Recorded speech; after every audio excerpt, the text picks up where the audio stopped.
Isn't it amusing that the strength and the weakness of a particular piece of media could be the exact same thing?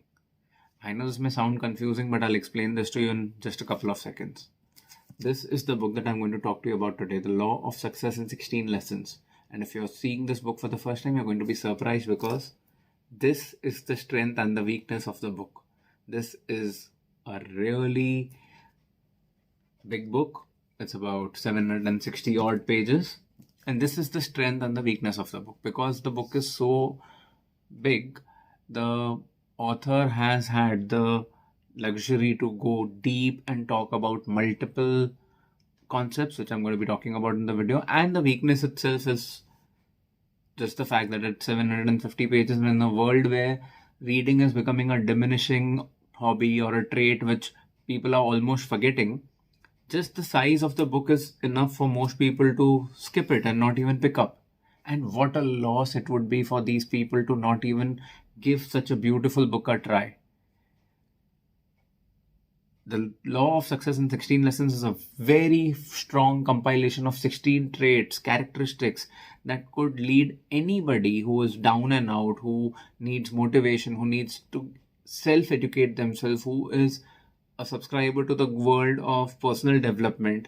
It's a very, very, very powerful book. It is a book that can, it's literally a book that can be given the title of a life-changing book. Should you actually have the persistence to read it, the patience to understand what the author is trying to tell you, and the dedication to practice it in your life.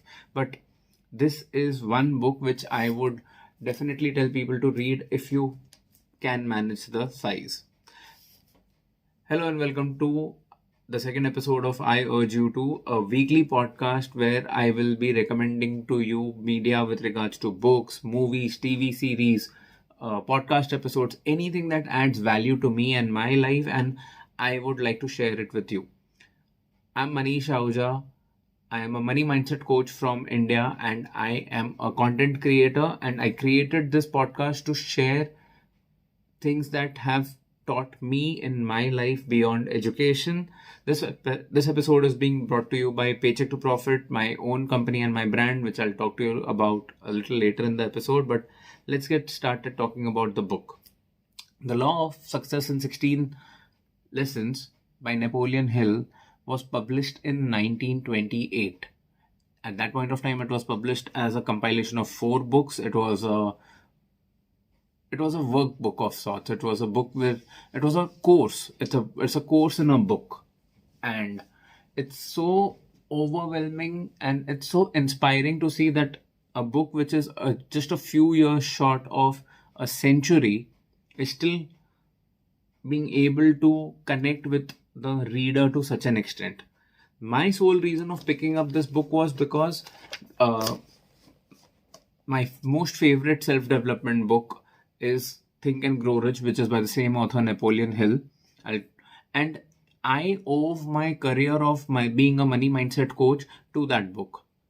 That story is for another day, for another video. So make sure that you subscribe to the podcast to get to know about it. But as I said, my literal reason to just pick up this book was because Napoleon Hill has written this book. If this book was The Law of Success in 16 Lessons by any other author, I would need a lot more motivation. I would need a lot more insistence by somebody who I really respect to get this book and read it. But because it was Napoleon Hill and the impact that Think and Grow Rich has had on my life, I knew I wanted to read this book. And one more very important reason, if you read up online, you will find people will tell you that Think and Grow Rich is a consolidated version of The Law of Success in 16 Lessons. And my thought process was, if Think and Grow Rich has had such a beautiful impact on my life, what would The Law of Success in 16 Lessons do? I'm very happy to tell you, or I'm just happy to tell you that although The Law of Success in 16 Lessons is a beautiful read, Think and Grow Rich continues to remain my favorite self-development, personal development book, to the point that I have already made up my mind to revisit that book again soon. And I'll let you know about that, how my journey with rereading Think and Grow Rich goes, this will probably be the third time I read the book. Talking about Think and Grow Rich and money mindset, Paycheck to Profit is a community that I'm creating for millennials and Gen Zs who would like to change their relationship with money, who would like to build a new and a robust mindset with money, overcome their money blocks, learn how to use and apply law of attraction in their life to manifest more wealth into their life. For that matter of fact, I'm also hosting a podcast on Paycheck to Profit, which is called Manifest with Paycheck to Profit. You can probably find the links of that on the Paycheck to Profit channel or in the description below. Hence, as I mentioned a little earlier, Think and Grow Rich has changed my life, and whatever I've learned through those books and my education, I'm trying to implement and share with my community at Paycheck to Profit. If you would like to become a part of the community, do not forget to check the link in show notes or the description below the like button and become a part of the Profit Clan. Profit Clan is the email community of Paycheck to Profit where you'll get to know about new podcast episodes, new videos on YouTube, information about my upcoming masterclasses, and some really good value emails where I talk to you about the whole concept of money mindset and all the other things that I told you earlier. If you're just listening to this episode while you're taking your walks or when you are driving, I'll very quickly just read out the URL for you so that you can register it on a subconscious level. It's paychecktопроfit.com/profitclan or paychecktопроfit.com/profitclan. Do not forget to join the Profit Clan, become a member of the Profit Clan, and just get associated with the value that I share with my entire community. The clan is literally incomplete without you. So please join the clan. Let's just talk about the book. Let's get back to the book. Let's talk about what could have been better. What could make this book or the experience of reading this book better? If it was up to me, I would have never released this book in a 760 page format. I don't know what were the business reasons for the publisher and the author to choose to publish it like this. Because originally the way this book was published was in 4 parts as a course, and I think the acceptance of the course in 4 parts would have been a lot better, but that's just my point of view. What was good about the book for me?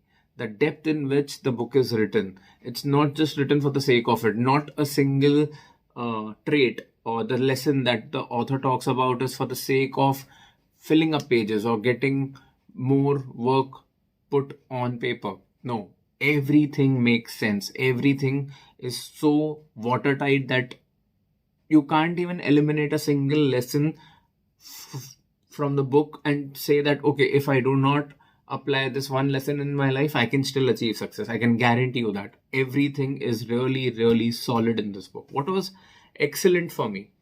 The quality of knowledge, the clarity in which the entire thing has been explained, the information is sorted in such a logical manner.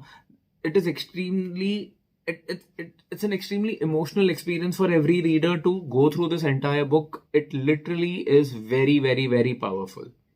And what deserves an applause? This is how I would like to segregate all the content that I share on this podcast. I'll talk about what could be better, what was good, what was excellent, and what deserves an applause.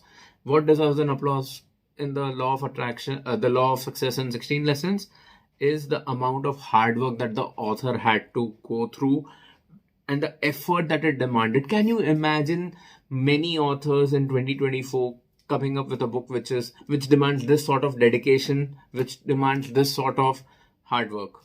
I can't really think about so many people, mainly because today the first thing that the authors would say is nobody's going to read such a book. Not necessarily true.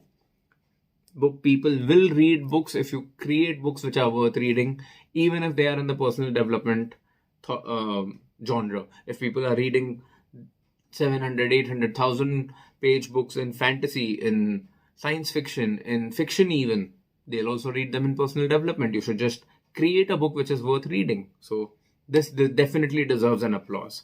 Who should skip reading this book? Simple. This is the easiest one for me. If you are somebody who feels 750 pages is too big for you to even try, if you want to give up even before you try, if you're somebody who is not up for a challenge, if you're somebody who does not want to improve their life? Your choice. Who should read the book for sure? Coaches, business owners, people who are in sales professionals, people who are creating funnels. They should definitely read this book. Give this book a try. You are not going to regret it. I can guarantee you this. And if you would like to support this podcast, you'll find a link to purchase this book in the description and the show notes. If you choose to buy the book using that link, it would just be I'd be really grateful, because that would be my affiliate link. All disclosures being given to you. Does this book hold up in 2024? 95 to 98%? Yes, it does. And that in itself is such a strong number. Why do I say 95 to 98%? Just because the examples are outdated, but again, 100-year-old book, you can't imagine or expect examples which are contemporary. The technology that's mentioned over here, it's way too archaic. But then again, it's not that the knowledge of the book does not hold up. It's just that the presentation of the book, if it were to be written in 2024, would have been completely different. Hence, as I said, 95 to 98%, the 2% is negligible. Yes, this book definitely holds up. You're not going to feel like you are in a completely different era and you're reading lessons or you're reading content which does not hold true today. No, as I said, the book, not a single aspect of the book I felt was skippable. I did not find it skippable, at least. So yeah, let me consolidate and tell you, all in all, read a few pages. This book is available in the most economical prices because it's such an old book and it's a classic. The testimonial of this book in itself is that till date you will always find this book in every bookstore. You will find this book in all bestseller lists. How does that happen? People are not just buying this book. I am sure there would be fans of this book who would have read this book multiple times. They would have their copies which are filled with highlights. Buy this book, read it, read a couple of pages, finish this book through the year. Who's putting a gun on your head? Just keep it beside your bedside and keep flipping a few pages every time. Give it a spin for sure. Do not pick up a copy just because it's a very fat book. Don't do that injustice to yourself. Read the book. It's really good. Tell me, have you read this book? Have you read Think and Grow Rich? What's your favorite personal development book? What would you like me to read next? What would you like me to create content on, videos on? Tell me about your favorite podcast. Talk to me. Get down into the comments and give me all your thoughts. Tell me, what did you think about this episode? Tell me, what could I do to change or improve the quality of this episode? I'm still learning my ropes over here, and yeah, I would really appreciate your help. If you've been listening to this podcast, you could always watch the episodes on YouTube. YouTube will also give you an opportunity to connect with me on comments. And if you've been seeing this podcast episode on YouTube, you can always subscribe to I Urge You To podcast on all podcast platforms of your choice, so that you can also get content on your podcast applications and you can connect with us. Do not forget to subscribe and like this video. It would be of really good help to us. If you've liked this video and if you'd like to watch the first review that I had done, which was for Eleanor Oliphant, is completely fine. You'll find the link in the show notes and the description. That episode is a few months old. I was still not entirely prepared with this entire format, and I'm feeling a lot more confident. So I'm relaunching this podcast with this episode today. Do me a favor. If you've been listening to me or seeing this episode for about 14 minutes now, please take a screenshot of this episode wherever you are watching this or listening to this. Share it on social media. Instagram stories being the most favorable aspect of the share. And do not forget to tag me. My personal handle is MrEmogical. Follow me on Instagram. The reason why I'm telling you that is because it will give me a lot of satisfaction. I'll be really grateful to you, and most importantly, more and more people will get to know about this podcast. It will help me grow, and people will get to know about the law of success in 16 lessons. And you don't know, one share could really help somebody discover this book, and it could change their life. It will just take you a couple of minutes. If you've been listening to this podcast on a podcast platform, please do not forget to give us a 5-star rating. It really helps for this podcast to reach to more and more people. Do not forget to subscribe and like this video if you're watching us on YouTube. become a part of the Profit Clan. The clan is really incomplete without you. You'll keep getting a lot of knowledge and information about money mindset, and financial literacy. Thank you so much for listening to this episode till the end. Thank you so much for supporting this episode. I'll now see you in the next episode. Until then, keep going, keep growing. Thank you.